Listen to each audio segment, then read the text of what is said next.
Hello అండి అందరికీ. బ్రెడ్తో sweet ఈజీగా ఎలా రెడీ చేసుకుందామో చూద్దాము.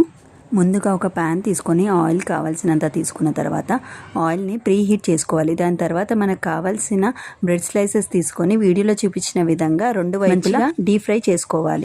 రెండు వైపులా గోల్డెన్ బ్రౌన్ కలర్ రాగానే ఒక ప్లేట్లో తీసి పక్కన పెట్టుకోవాలి. తర్వాత ఒక ప్లేట్లో డీప్ ఫ్రై చేసిన బ్రెడ్ స్లైసెస్ని తీసుకొని మన స్వీట్నెస్ తగ్గట్టు షుగర్ సిరప్ని యాడ్ చేసుకొని దాని తర్వాత మనకు నచ్చిన డ్రై ఫ్రూట్స్తో గార్నిష్ చేసుకోవాలి.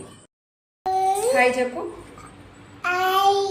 ఇప్పుడు టేస్టింగ్ టైం కదా. ఈ బ్రెడ్ని ఆకు తింటువాగా కాకు. ఈ బ్రెడ్ని మనం షుగర్ సిరప్లో నానబెట్టుకున్న తర్వాత ఒక 10 మినిట్స్ తర్వాత తినండి, చాలా టేస్టీగా ఉంటుంది. ఆఫ్టర్ 10 మినిట్స్ తర్వాత నేను టేస్ట్ చేస్తున్నాను, ఎలా ఉందో చూద్దాం మనం ఇప్పుడు. ఇదిగో క్రిస్పీగా ఉందా నాన్న?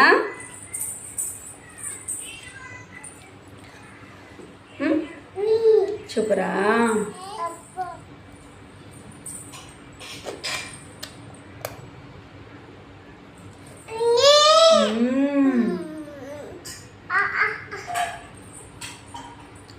సూపర్గా ఉంది అసలుకి. స్వీట్ క్రేవింగ్స్ ఉన్న వాళ్ళు మాత్రము ఇలాంటివి 10 మినిట్స్లో చేసేసుకొని తినొచ్చు. చాలా టేస్టీగా ఈజీగా చేసేసుకోవచ్చు. నచ్చిందా నీకు ఇది? లైక్ చేయండి అని చెప్పు. లైక్ చేయండి, షేర్ చేయండి. Thank you for watching. Thank you for watching చెప్పేసి ఇంకా బాయ్ బాయ్.